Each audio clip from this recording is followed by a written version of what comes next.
जी, आज जेएनयू के इतिहास में एक दुर्भाग्यपूर्ण दिन है।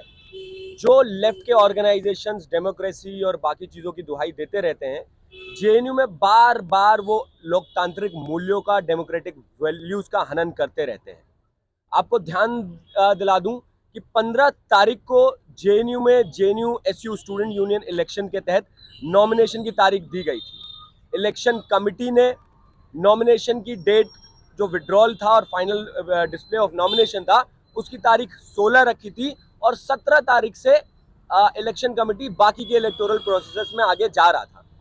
लेकिन आपको ध्यान देना होगा कि इस जेएनयू में पिछले 10 साल से एक ग्रेटर लेफ्ट अलायंस बनकर आ रहा है और वो लेफ्ट अलायंस सिर्फ 4 ऑर्गेनाइजेशंस का नहीं है, वो लेफ्ट अलायंस एक दो और छिपे हुए ऑर्गेनाइजेशंस, दो और छिपे हुए इंस्टीट्यूशंस का है।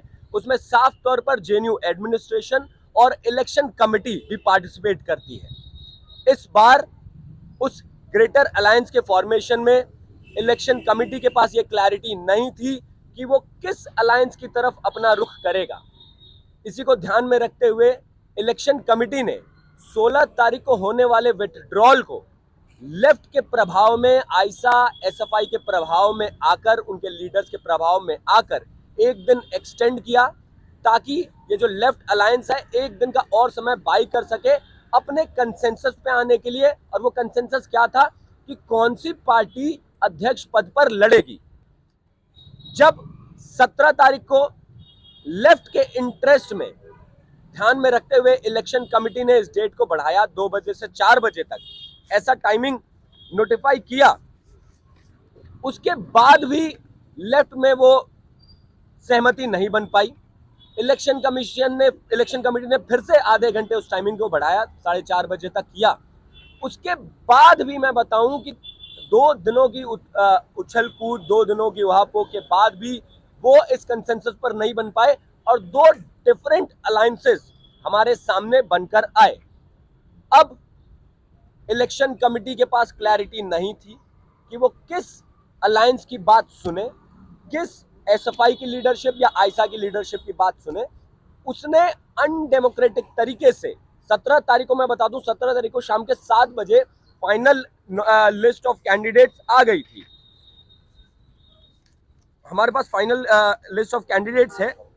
वो आने के बाद इलेक्शन कमीशन, इलेक्शन कमिटी सिर्फ और सिर्फ अपने आकाओं को खुश करने के लिए एक और नोटिफिकेशन निकालता है, जिस नोटिफिकेशन के तहत नॉमिनेशन की डेट को आधे घंटे के लिए और खोला जाता है 18 तारीख को। आपको यह ध्यान देना होगा कि शायद ही जेएनयू एसयू के इतिहास में या किसी भी छोटे बड़े चुनाव के इतिहास में ऐसा हुआ होगा कि एक बार फाइनल लिस्ट ऑफ कैंडिडेट्स आने के बाद भी विंडो ओपन करी जा रही है।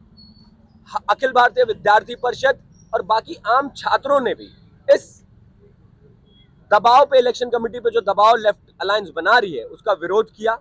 लेफ्ट अलायंस ने इलेक्शन कमिटी पे 17 तारीख को शाम के 5 बजे तोड़फोड़ भी की, इलेक्शन कमिटी को इस्तीफा देने तक के लिए मजबूर किया। और आज स्थिति यह है कि इलेक्शन कमिटी उनके दबाव में आकर अपना काम छोड़कर, अपना ऑफिस बंद कर चुनाव को स्थगित किया हुआ है।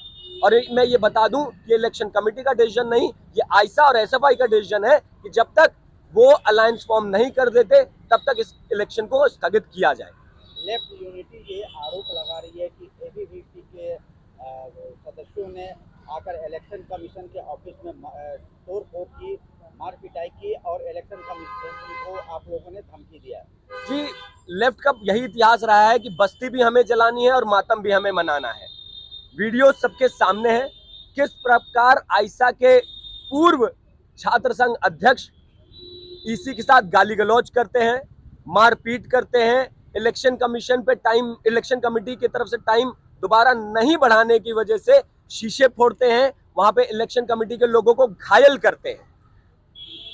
बार बार आज तक के जेएनयू के इतिहास में ऐसा कभी नहीं हुआ है कि एबीवीपी पर यह आरोप लगे हों कि एबीवीपी चुनाव को स्थगित कराने की कोशिश कर रहा है। लेकिन वो इस बार आरोप जानबूझकर मढ़े जा रहे हैं क्योंकि कैंपस में एबीवीपी की लोकप्रियता बढ़ रही है। उनको पता है, क्योंकि वो कई भागों में, कई गुटों में, कई दलों में बटे हुए हैं, इस बार विद्यार्थी परिषद जीतकर आने वाला है।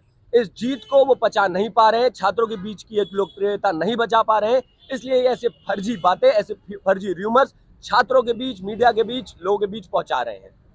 इलेक्शन कमीशन अभी चुनाव प्रक्रिया रोक दिया है, तो आगे आप क्या कार्रवाई करेंगे? जी, हम चाहते हैं कि जो इलेक्शन कमीशन, इलेक्शन कमेटी की तरफ से 17 तारीख को फाइनल लिस्ट ऑफ कैंडिडेट्स आए थे, उस लिस्ट ऑफ कैंडिडेट्स के साथ, उस डेमोक्रेटिक प्रोसेस के साथ, ईसी के गिवन शेड्यूल के साथ इलेक्शन को प्रोसीड किया जाए, स्मूथली प्रोसीड किया जाए। आवेदन किया गया है ईसी की सुरक्षा के तहत, तो आप लोगों ने भी ऐसा कोई लिखित आवेदन किया है? विद्यार्थी परिषद इलेक्शन कमेटी के हमेशा साथ रहा है, उनका समर्थन किया है। इलेक्शन कमेटी की सेफ्टी और सिक्योरिटी की गारंटी लेफ्ट को लेनी चाहिए, जो बार बार इलेक्शन कमेटी पे दबाव बना रहा है और उन पर अटैक कर रहा है। इस बार के चुनाव 25 तारीख को होंगे कि नहीं होंगे, क्या लगता है? अभी जिस तरीके का माहौल है और जो इलेक्शन कमेटी ने जो रोक लगाई है, उसको लेकर क्या लगता है? क्या आप कैंपेनिंग करेंगे और क्या चुनाव होगा? जी, विद्यार्थी परिषद पूर्ण तरीके से पहले दिन से ही अपने कैंडिडेट्स के साथ कैंपेनिंग कर रहा है। हमारे सभी प्रत्याशी रूम जाकर, हॉस्टलों में जाकर, मेसों में जाकर अपनी जो मैनिफेस्टो है, अपने जो एजेंडाज हैं वो लोगों तक पहुंचा रहे हैं, लोगों के इश्यूज को सुन रहे हैं, अपने मैनिफेस्टोज में उसको ऐड कर रहे हैं। लेफ्ट अभी भी इस उम्मीद में बैठा हुआ है कि इलेक्शन कमेटी उनकी बात मानकर उनके तरीके से, उनके स्टाइल में इलेक्शन कंडक्ट कराएगा। विद्यार्थी परिषद इलेक्शन कमेटी के साथ, उस डेमोक्रेटिक प्रोसेस के साथ है और 25 तारीख को स्मूथली इलेक्शन हो, इसके लिए तत्पर है। अभी तक डेट सामने नहीं आया है, अगर चुनाव और पीछे जाएगा तो इस समय का, जो बढ़ते हुए समय का, उसका फायदा क्या आप लोगों को मिल सकता है? जी, इस जो समय ये बाई किया जा रहा है, मैं बार बार कह रहा हूँ कि वो लेफ्ट के अलायंस अपने अलायंस को, अपनी फूट को छिपाने के लिए कर रहे हैं। हम इलेक्शन आगामी 25 तारीख के लिए पूर्ण तरीके से तैयार हैं। हम इलेक्शन, चूंकि जो इलेक्शन सितंबर में होने चाहिए थे वो किन्हीं कारणों से आकर अप्रैल में हो रहे हैं, हम तब भी तैयार थे, हम अब भी तैयार हैं और आगे भी तैयार रहेंगे।